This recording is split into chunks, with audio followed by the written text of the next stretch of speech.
ओम नमो भगवते वासुदेवाय। मनुष्य जीवन भर कुछ न कुछ सीखता ही रहता है। इसमें ऋग्वेद कहता है कि हमें बाहुबली धनवान से क्या तथा धर्मज्ञ धनवान से क्या क्या सीख लेनी चाहिए। सुनिए, ऋग्वेद का यह बड़ा ही उत्तम प्रश्न है, पूरा ध्यान से सुनना।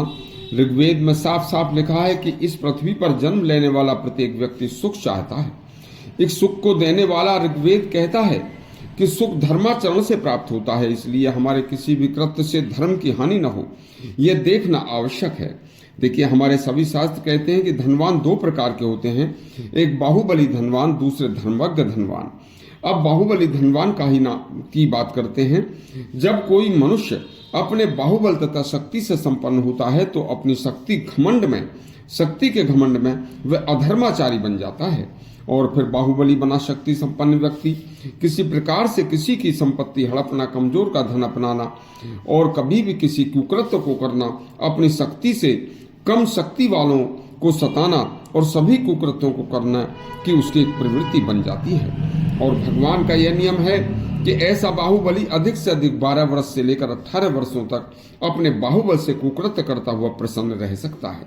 इसके बाद उस बाहुबली का कलयुग में उसी के सामने सर्वनाश होना शुरू हो जाता है। सर्वप्रथम उस बाहुबली को भगवान के विधान के अनुसार अनेक रोग घेरते हैं और फिर उसके मित्र व परिवारजन एक एक करके मौत के घाट उतरते हैं।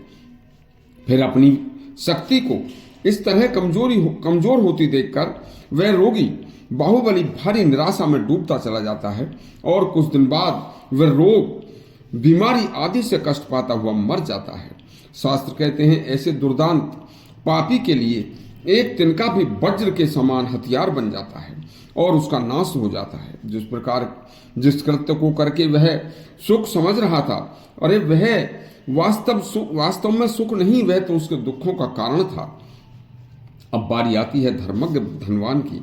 जो व्यक्ति धर्माचरण करता हुआ सत्य का सहारा लेकर ईमानदारी से धन कमाता है तथा उस कमाए हुए धन का सदा सदुपयोग करता है, उस धन से परिवार का और बाहर के लोगों का परोपकार व धर्माचरण करता हुआ सदा भगवान का स्मरण करता हुआ भगवान को धन्यवाद करता है। कभी किसी का कोई पैसा पाई अन्याय से नहीं लेता और दूसरे के धन को मिट्टी के समान समझता है।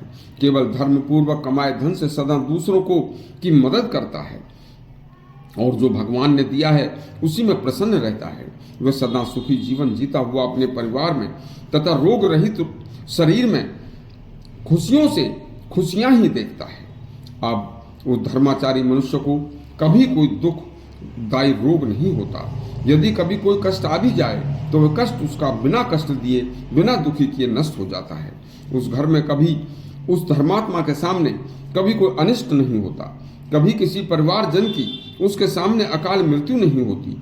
सभी परिवार सुखी व संपन्न रहता है और परिवार को सुखी देखकर वह मनुष्य स्वयं ही अभूतपूर्व सुख का एहसास करता है। और यह सुख केवल कुछ दिन के लिए नहीं, बाहुबली धनवान की तरह नहीं, अपने समस्त जीवन के लिए सुख होता है और इस तरह से अपना सुखी सफल जीवन जीकर भगवान के चरणों में स्थान पाता है। इस तरह यदि आपको यदि सुखी जीवन का धनवान बाहुबली व धर्मज्ञ धनवान का प्रसंग अच्छा लगा हो तो हमारा चैनल सब्सक्राइब करें।